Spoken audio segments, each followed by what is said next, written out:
Hi, it's Chris Watkin here, and I'm joined by Claire Yates, who's a bit of a guru when it comes to dealing with estate agents and solicitors and their interactions and communication with each other. Claire, why don't estate agents instruct the solicitor when the property goes on the market? Talk to me.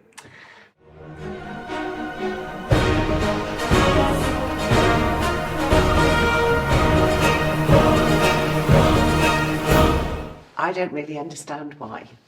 So having been an estate agent for years and equally worked with panel providers, the most obvious thing to do when the vendor goes on the market is to instruct their solicitor.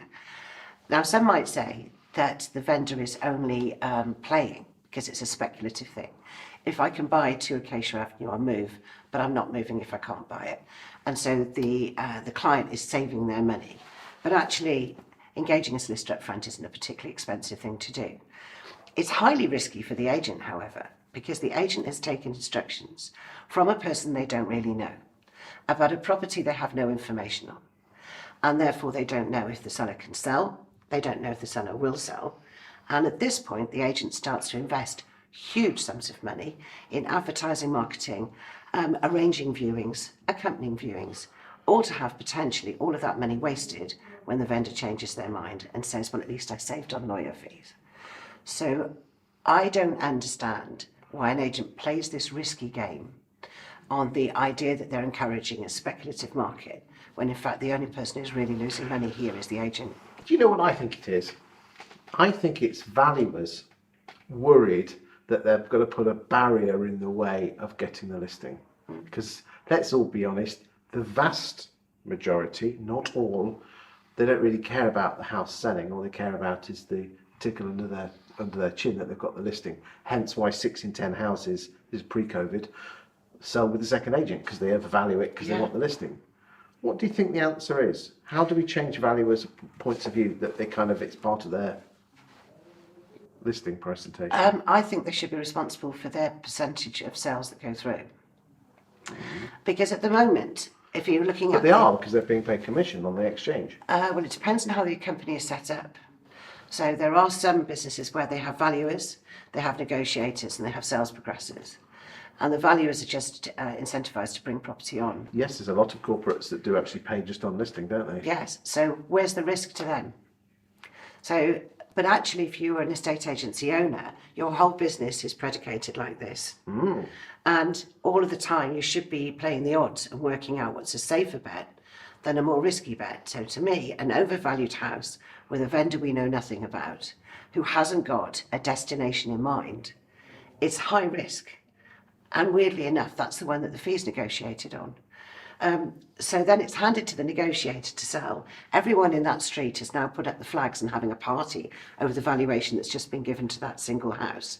And then there's a flurry of more instructions coming on, all at crazy prices and all costing the agent money. That marketing cost is borne by the first agent. That's the brutality of it.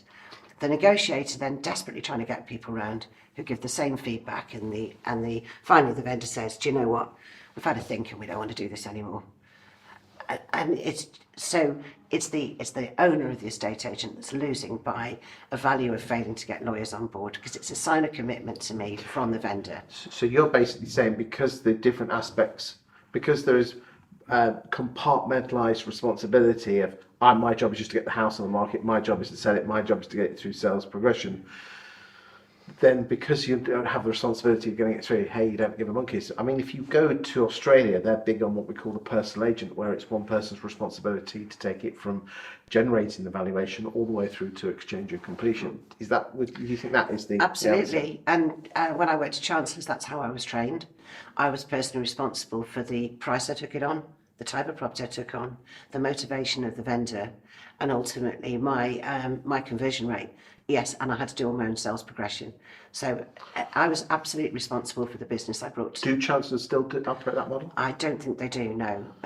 They've sort of changed that business model completely, but certainly in Chancellors we were the first office to go to £1 million turnover with just 4 negotiators, but we were solely responsible for our contribution. Interesting. So therefore, bring more responsibility from start to finish. Yeah. What else do you think?